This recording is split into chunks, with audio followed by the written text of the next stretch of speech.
We're halfway home on this Wednesday. Thanks for tuning us in. This is Three Man Front. Conrad, Molly, Landrum. I'm Pat with you until 2 o'clock. The big story in college football yesterday, actually the night before, it came out of the great Pacific Northwest as a story started matriculating out in regards to John Mateer, the outstanding quarterback, the starter for the Oklahoma Sooners. So many people believe he's up for the Heisman Trophy. He's potentially going to lead Oklahoma back to the promised land.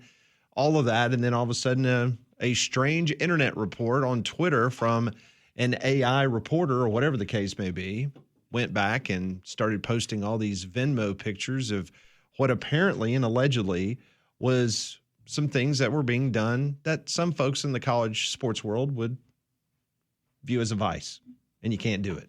You can't bet on sports. Nope.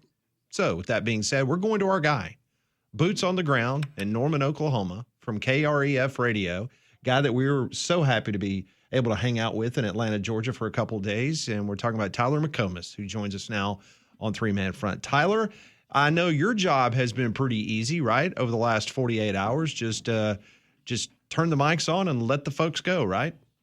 That was basically it yesterday. I would like to point out that, Pat, my last two appearances with you guys is breaking down Kirby Smart's bathroom situation in Atlanta and now a Venmo transaction. So I like the way that this continues to Hey, one day we're actually going to talk X's and O's with you. And since Alabama and Auburn both are playing Oklahoma, we've got plenty of time You're to a do Swiss that, Army knife, Tyler. That means you got leverage, man.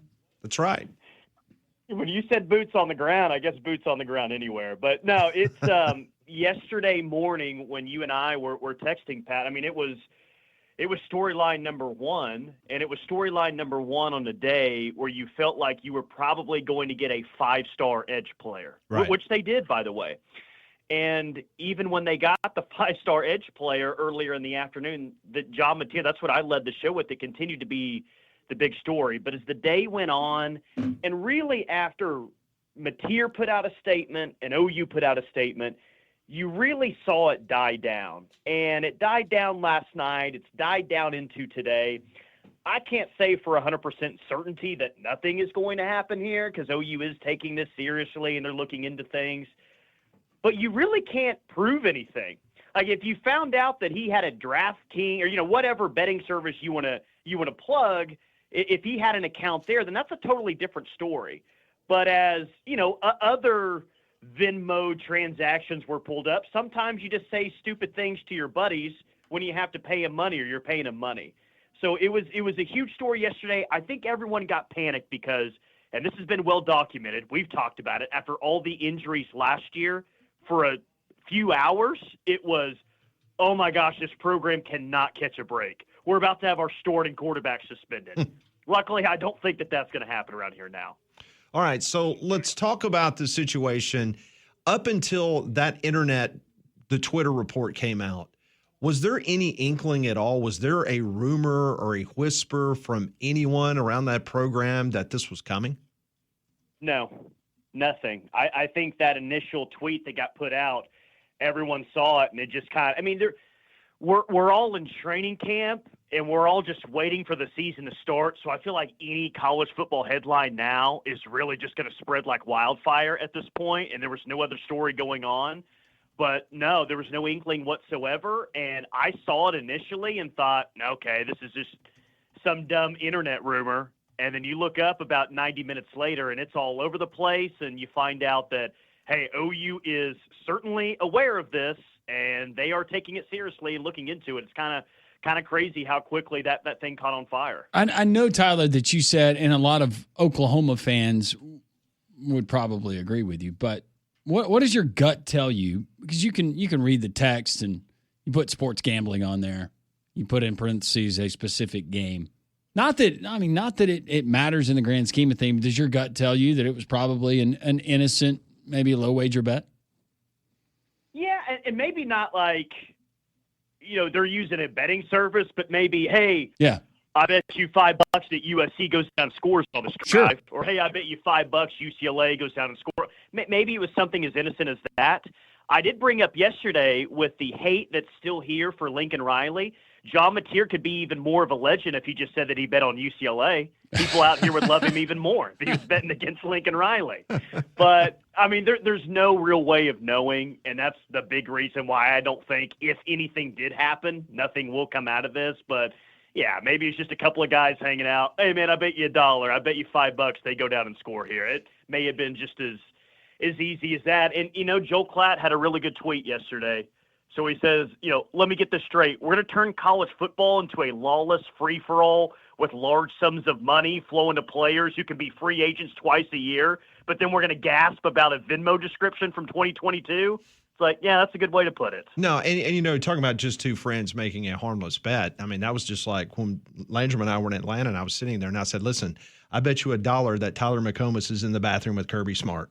And and Landrum had to pay me $1. You cashed in on that. Hopefully they paid up. And Landrum did. He paid me $1. Yeah. So I appreciate that. We also had a bet on who washed their hands. We will not. Yeah, we're not going to disclose that. Disclose that. Yeah. I wonder what the odds line was on that. I'd be interested in now.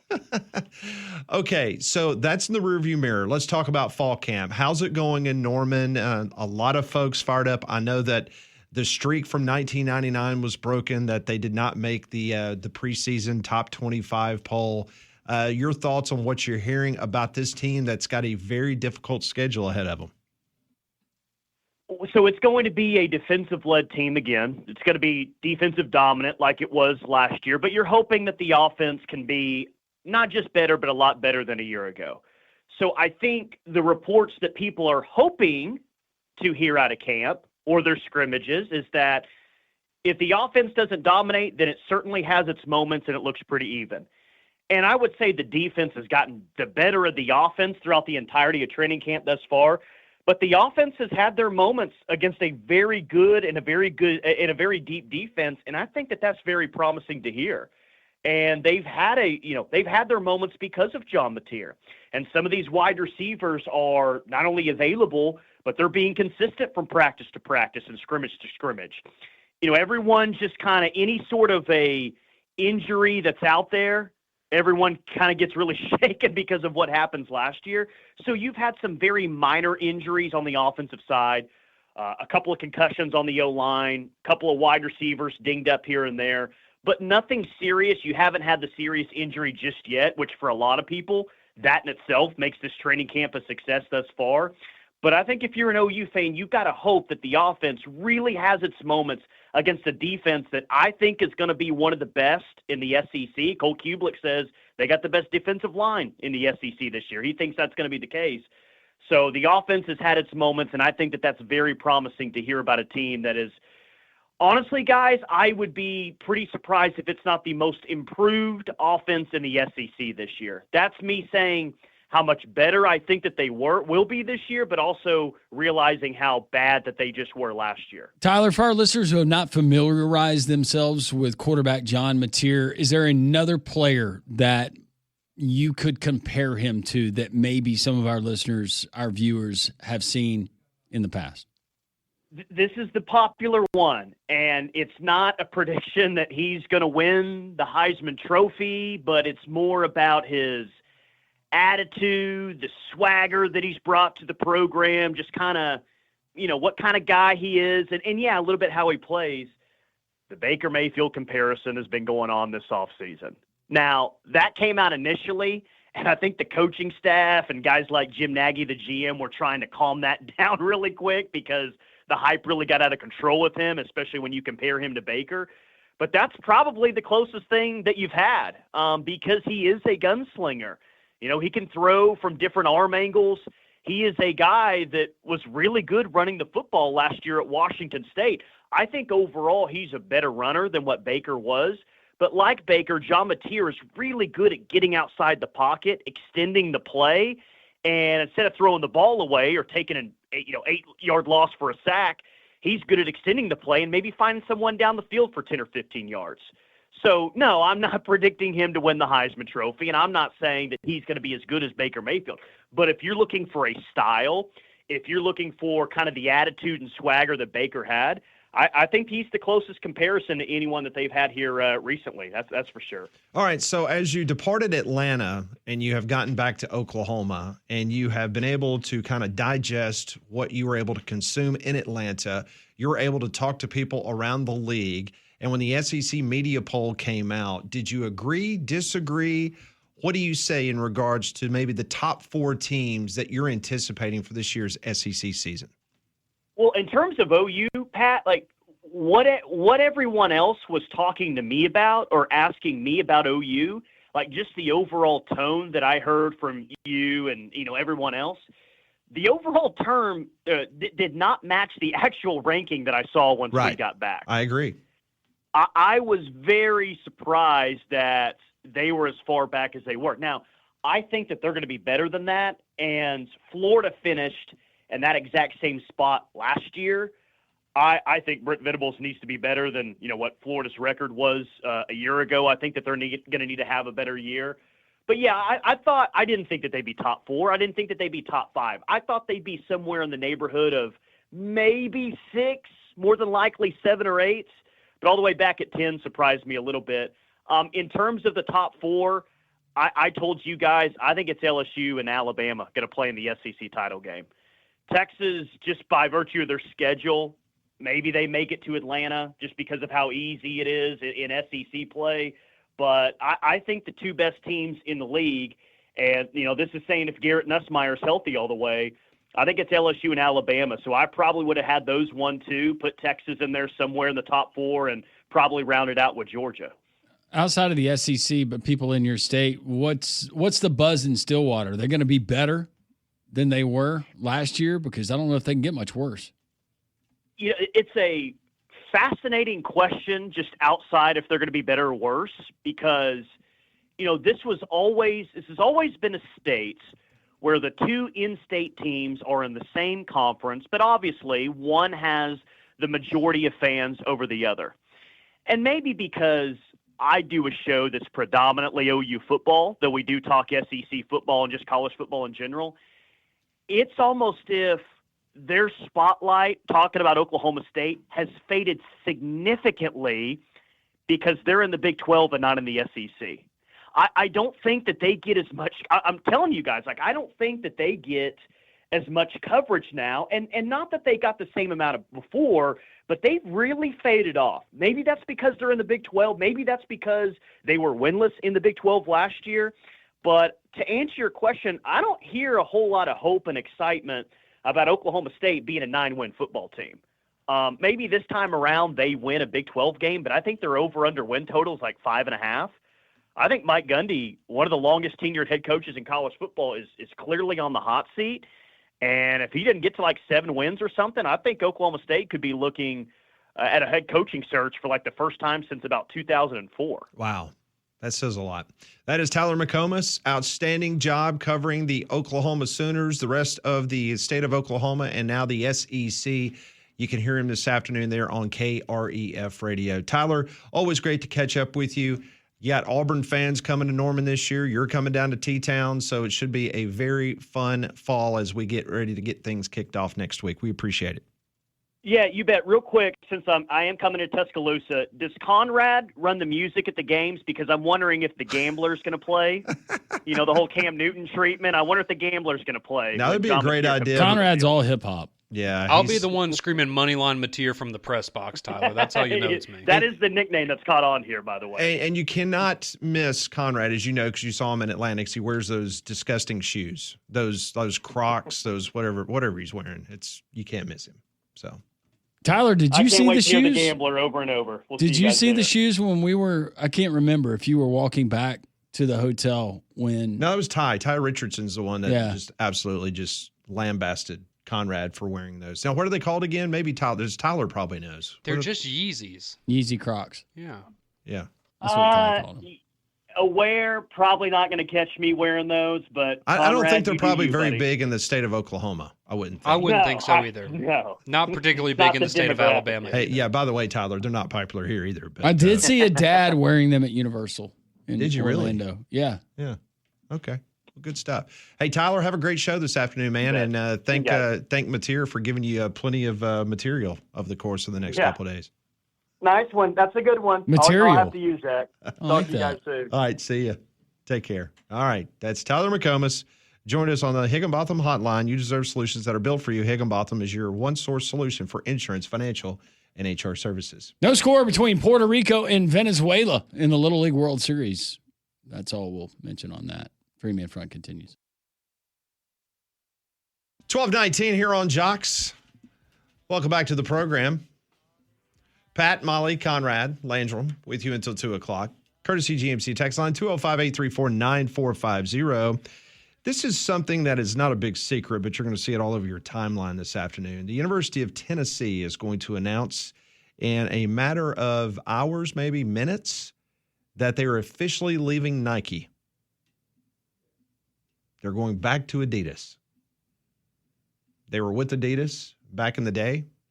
They switched to Nike, and now they are making the return. So from 1995 to 2014, all of Tennessee's athletic teams wore Adidas. Then they switched to Nike for the 2015 season. So Nike has been the supplier for the last 12 years, and so now they are heading back to Adidas after the 2026 season. So we will get the Nike smoky gray uniforms for Tennessee one more year, and then we'll see if Adidas will have their own rendition of the smoky grays. I was trying to do some quick math and see what the record was. From 1995 to 2014, they won a national championship. Well, yep, knew that. Yeah, but you had a lot of Derek Dooley. Well, so 2015 is when they started, right? Correct, so, with Nike.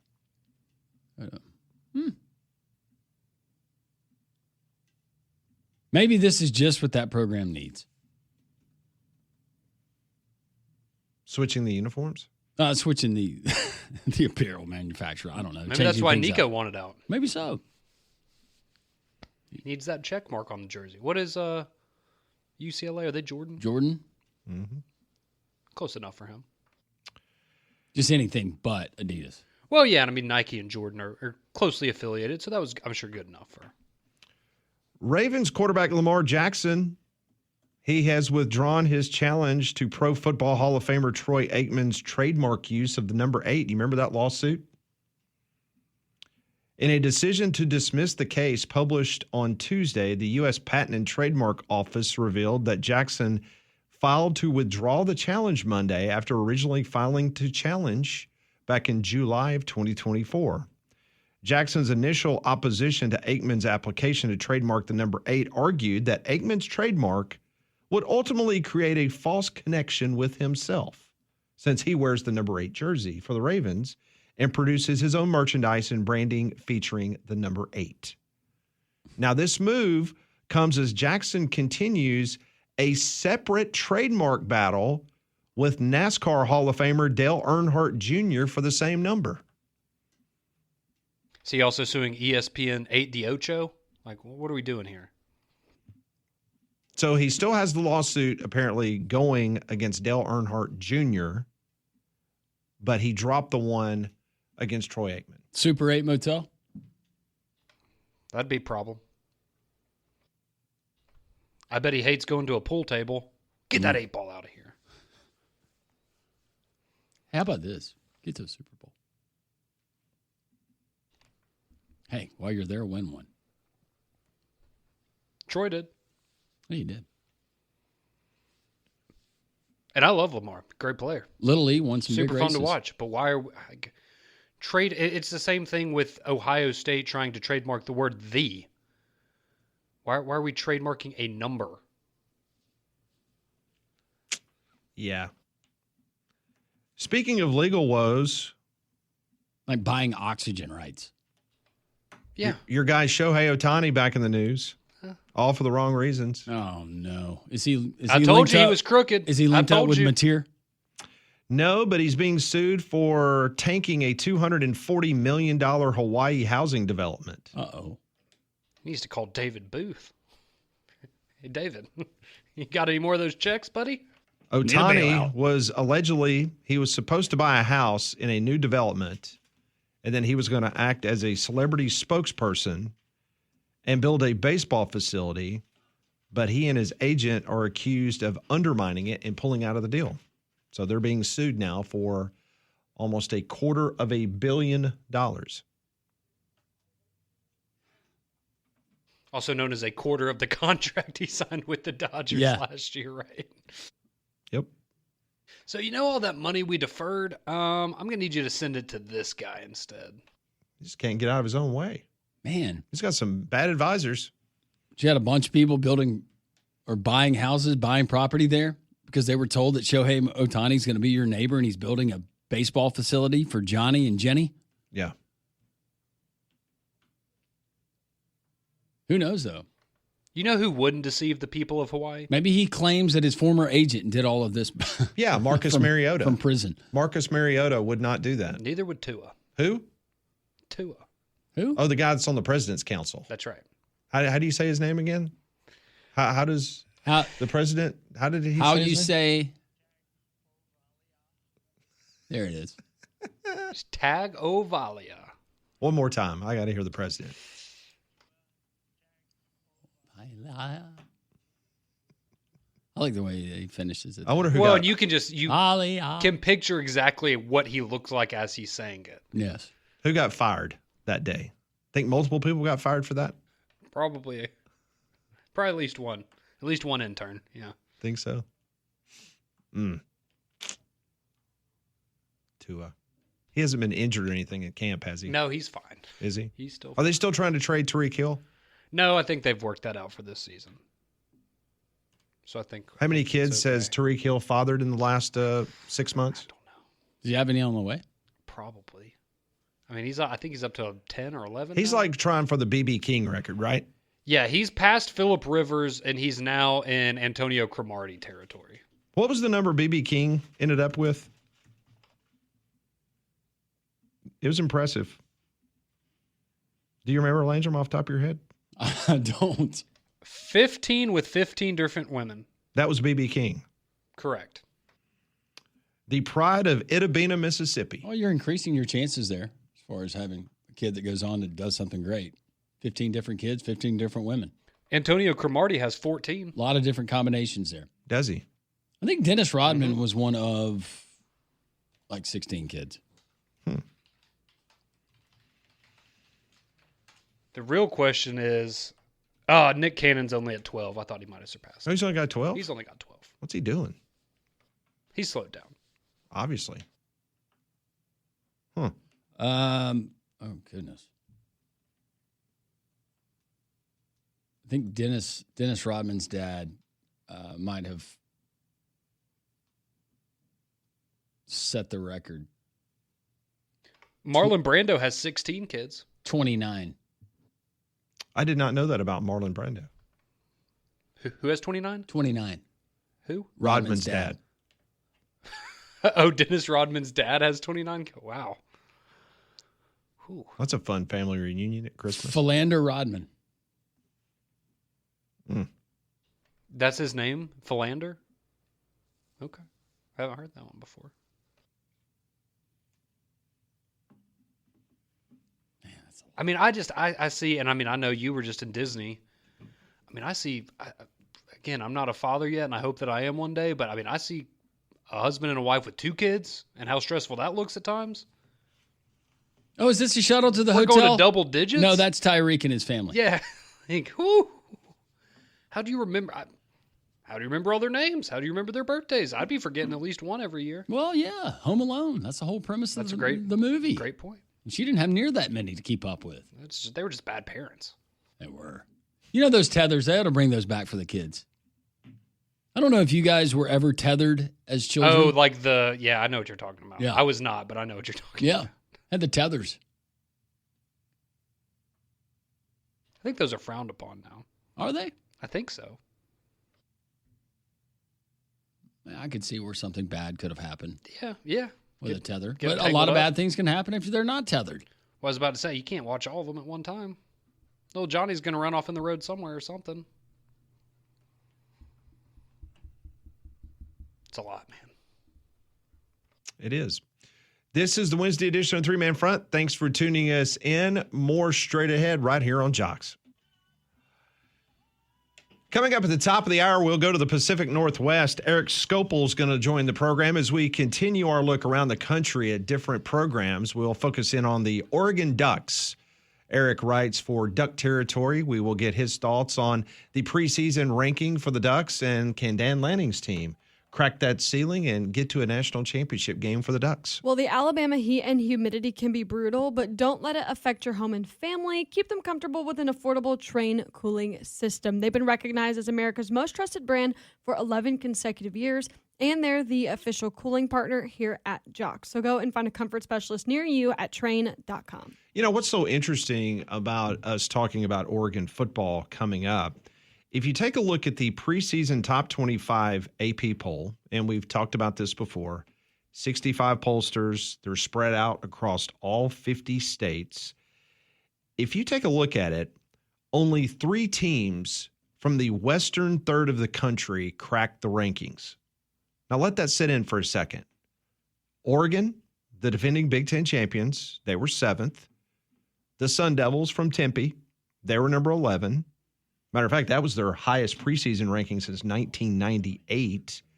And Boise State, which reached the college football playoff last season, at number 25. So only 3 teams in the top 25 are considered from the western third of the United States. Everything else is going to be on this side of the Rocky Mountains. Yeah, I guess there's not a real big surprise there when you think about the strength and kind of the shift and where college football has gone. But we still have folks that are down here, young, really good football players that want to go in Oregon, namely. But there was a time when there was that attraction by some here locally that I can remember of going and being serious about an offer from a Jim Mora Jr.-led UCLA. Just, if you can't find anything you like here in this part of the country, I mean, to each their own, but I mean, how many college football programs do you have to pass up before you get out there? Well, you saw Robbie Ashford. He left Hoover, went directly there, right out. That was his first school. Yeah. He was an outstanding quarterback and baseball player for Hoover High School. And he goes out to Oregon, plays baseball for Oregon. He was backup quarterback for the Ducks. Then he comes back this side of the Mississippi River. Now he's kind of bounced around, obviously, the last few years in regards to his college playing ability. But a lot of people have gone out there and have ended up back in the South for whatever reason. There's the grass is not always greener. Despite what Dan Lanning likes to say. If you originate on this side of the Mississippi, the grass is not always greener out there as well. Mm-hmm. But I know we've sounded like a broken record, but according to the AP preseason top 25 poll, for the first time ever, the Southeastern Conference had 10 teams. No conference ever in the history of the AP preseason poll has a conference had double-digit number of teams that was in the preseason poll. So SEC, check the box. Got it done. Big Ten, only 6. Well, that SEC bias or that perception that's there, how do you explain that? If you're one of those Big Ten flag waivers. Well, this is 65 pollsters that spread out across 50 states. Exactly. This is not 4 guys in Birmingham voting. No, it's not. So is the perception real? Yeah. Apparently, according to that poll. Oregon's a tough team to try to figure out. Yeah. So we'll talk to Eric Scopel coming up at the top of the hour as we'll get his thoughts on. And it's still weird for me to say Big Ten. Like he covers a Big Ten team. So we'll talk to him coming up. Joining us now, legendary coach Pat Dye, his son Pat Dye Jr., to talk about a A very noteworthy event that's coming up, the Nick Saban Legacy Award, and Pat Dye Jr. joins us on the Higginbotham Hotline. Pat, how are you today? Doing great. How are you guys? We are fantastic. Excited to have you on. Your father being honored for his contributions in coaching to college football as a whole. Also, Coach David Cutcliffe is going to be honored as well. But, Pat, tell us about this event and, first of all, what it means to you for your father to be recognized for such a prestigious award. Well, for me personally, I would start by saying I was actually a member of the Monday morning quarterback club. And it's, a very esteemed group of people. Have done a lot of great things for the city and children's health care and that kind of thing. So it's a real honor for me to come back there and accept this, recognition on behalf of my dad. And I would start by saying that my dad and I both, to be a part of something even associated with Coach Saban is a real honor. I mean, I think if you could ask him right now, he would say he's the greatest of all time, and I certainly agree with that. I think what he did was unprecedented, and you're talking to a guy that grew up on the sidelines in Tuscaloosa with Bear Bryant for 9 seasons. So, but yeah, he had a lot of respect for Coach Saban, and would be so honored to know that he's going to be a part of this group. And I found it fitting that Coach Dooley and Coach Bowden have already been recognized by the group. Coach Dooley turned Auburn down, and then Coach Bowden turned him down, and my dad was the third choice, so he's going to come in after those guys. So, but yeah, I'm really excited. I know, again, Dad would be so honored, and he spoke to that group, every fall, and had a lot of great friends in the group, and had a lot of respect for that group of people. Well, one thing is for sure, Pat, the Nick Saban Legacy Award, since it's been around a few years, you've got Spurrier, Eddie Robinson, Bobby Bowden, Frank Beamer, and now your dad. And so it's just incredible company. And you just already touched on it, but just how much that means to you and your family for your dad, Coach Dye, to be able to be amongst those honorees with this Nick Saban Award. Yeah, for sure. And well-deserved.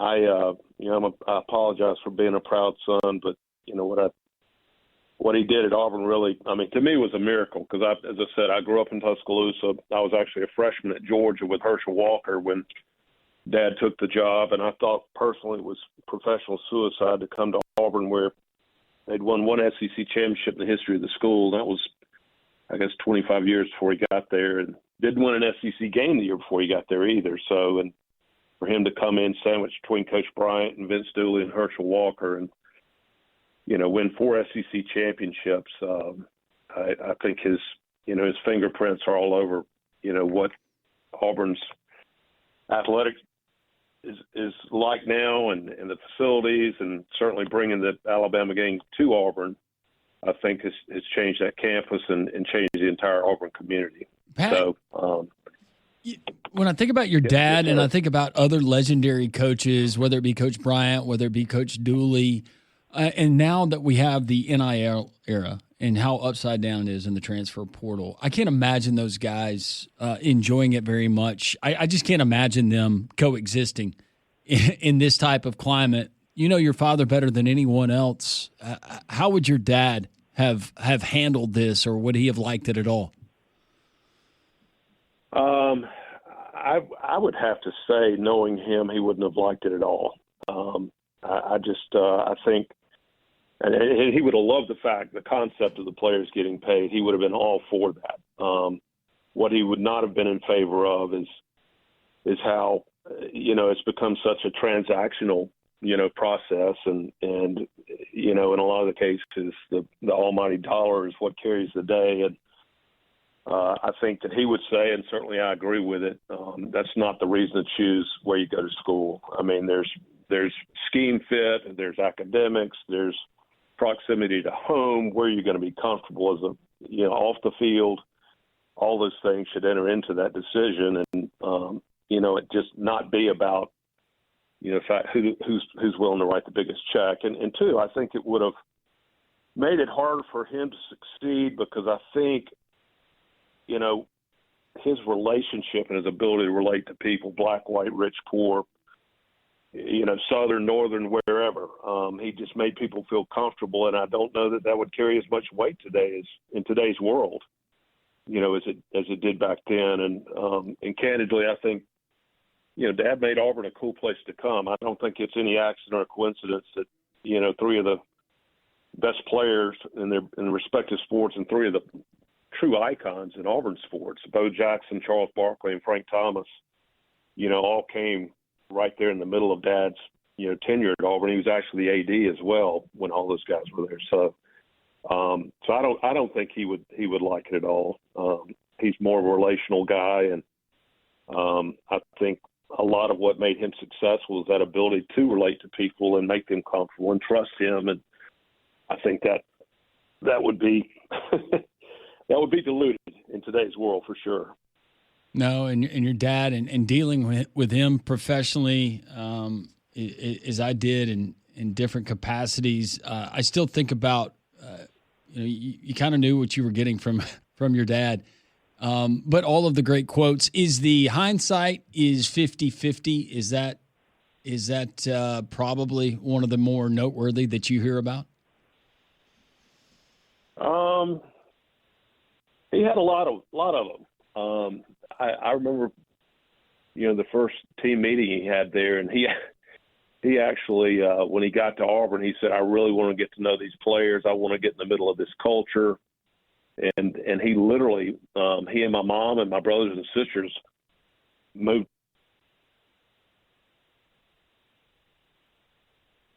They moved into the athletic dorm, which was Sewell Hall at the time. And I remember his first team meeting. He told all those guys, he said, look, I know you didn't come to Auburn because of me. I didn't recruit a single one of you.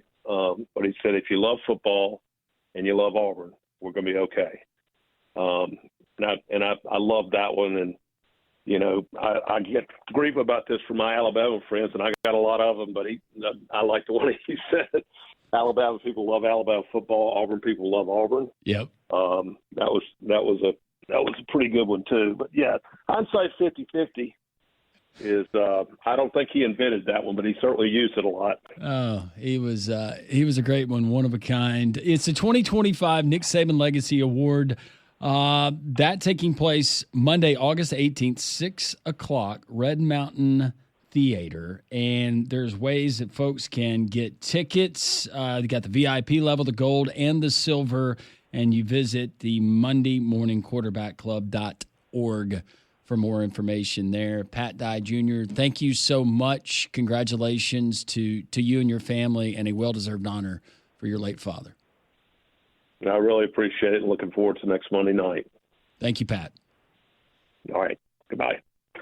Pat Dye Jr., Nick Saban Legacy Award. We're going to have Coach David Cutcliffe, who's going to be joining us coming up later on in the week. As we continue here on Three Man Front, more news and notes that we'll get to on Jocks. Some high cotton when it comes to college football names for the Nick Saban Legacy Award. My goodness. When you think back, Steve Spurrier, Eddie Robinson, Bobby Bowden, Frank Beamer, David Cutcliffe, now Pat Dye. Yeah. Big names. Yeah, well-deserved. And as I told our listeners, we're going to have Coach Cutcliffe on. We'll get to visit with him. Got to visit with him momentarily in his role that he has had now, for a couple of years with the Southeastern Conference. Yep. But classy individual. No other way around it, Coach David Cutcliffe. Very much so. His former school that he was the offensive coordinator for, the University of Tennessee Volunteers, he was Peyton Manning's offensive coordinator. You don't think he's gotten a look at Arch? Mm-hmm. I mean, that's the reason why Eli ended up at Ole Miss. I just want him to David tell Cutcliffe. us on the show, of all the Mannings, Arch has the most potential. I don't know if he'll do that. I don't think he will. Don't think he'll do that. I think it's still Cooper. Wasn't that always the story, though? Was that yes. he had some sort of injury or something where he couldn't play football? That he was the best athlete of any of them. He was better than Peyton or Eli. Yeah. Don't you always say that about the guy that gets hurt? Well, of course. You got to make him feel better. Right. Well, because you feel bad for him. I mean, I'm sure he's done very well for himself and he's happy, but it would be kind of tough if you're the third of Peyton Manning, Eli Manning, and then you're just Oh, yeah, you're the one that didn't play in the NFL. Like, that would kind of stink. Yeah, if Landrum just had longer legs, he would have been a world-class sprinter. I would have needed a little more help than that, but yeah. Well, me too. I was going to start with longer legs. That wouldn't hurt. No. You think about what Coach Cutcliffe did at Ole Miss at the time. They should have gone to an SEC championship game when he had Eli. But what he was able to do at Duke, the quarterback said he coached, hey, if there is one guy that should thank him every single day, it's Daniel Jones. He made Daniel Jones so much money. So much money. He's continuing to make him money. Yes, he is. That's a great point.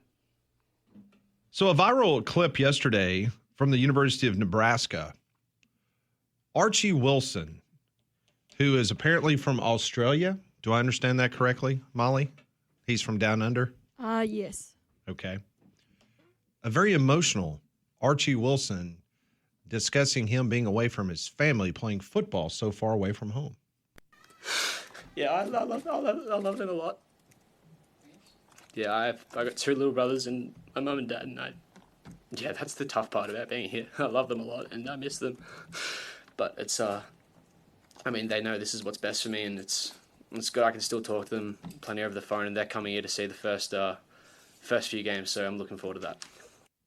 Very emotional. Yeah. Archie Wilson. Is there more to the story? No, I just think he's homesick. Okay. I mean, I would be too. I mean, I would get homesick and I was 15 hours away. You're half a world away. Is this first year for him? He's 19. He's very young. Wow. Mm-hmm. So is he going to be your starting punter? I hope so.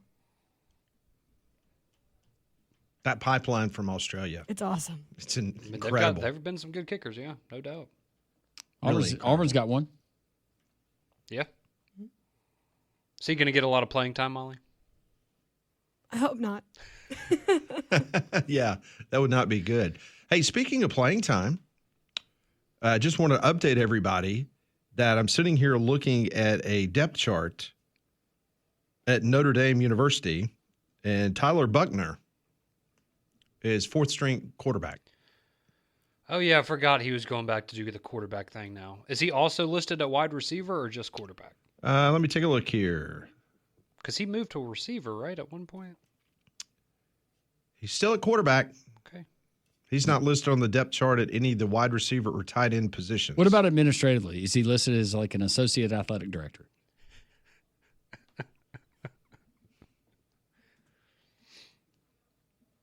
Is he a consultant? Just for the record, last year Liaison. he had one rush for 4 yards.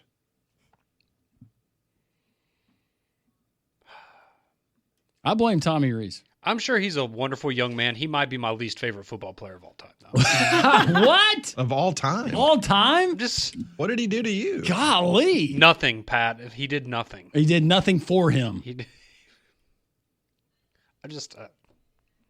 I'm sorry. I'm sure he's a wonderful young man, but he's on the short list for Conrad's least favorite football players of all time. That guy was going to win a Heisman until he got to Tuscaloosa. We ruined him. Yeah. But you know what? I never forget us having our friend on from Irish Illustrated, Tim O'Brien. Isn't that right? O'Malley. O'Brien, O'Malley, all the same. Whatever. You Close can enough. say that as an Irishman. I can say that because We can't. but he was very high. I remember having him on the day that he Yeah. committed to come to Alabama. And O'Malley was like, he had a really nice career. Well, and here that at was Notre Tommy Dame. Rees's dude, right? Like, because he was the Yes. starter that year, and then he got hurt. That was and his guy. It got derailed. His sister's a heck of a beach volleyball player. Got to meet her, Brooke. See, this is why I'm so tired of the, why are you excited about Ty Simpson? He couldn't start over Jalen Milroe. No, the real question, if you want to go that route, is why did he not start over Tyler Buckner against South Florida 2 years ago? That's really, if you want to throw some fire at Ty, that's the right way. Well, here's the good news. Ty Simpson has witnessed a lot in his time in Alabama. And you know what? He knows what it's not supposed to look like. I feel very confident that he will be more productive than Tyler Buckner. Yes. I think for a lot of reasons, Alabama's offense is going to be better this year. And I think it starts with Ryan Grubb, and I've maintained that since he returned to Tuscaloosa. At Alabama, he did have one touchdown. Yeah, I'm sure he did. He rushed for a touchdown. Yeah, Rushed for a touchdown. it's great. Does he still play lacrosse too? He's just so talented. I do not know. I just was looking at something and I came across their depth chart and I was amazed that he is still playing football and he is currently the 4th string quarterback at Notre Dame. So good for him for sticking it out. All right. Practice is done, guys. Who's going to go scrub touchdown Jesus? Tyler, I see your hand in the back there. Again? Okay. All right. Here you go. My fingers hurt. All right, what's You just going pulled on landscaping with duty? what's going on with Oregon? We'll go out west next. 3-man front.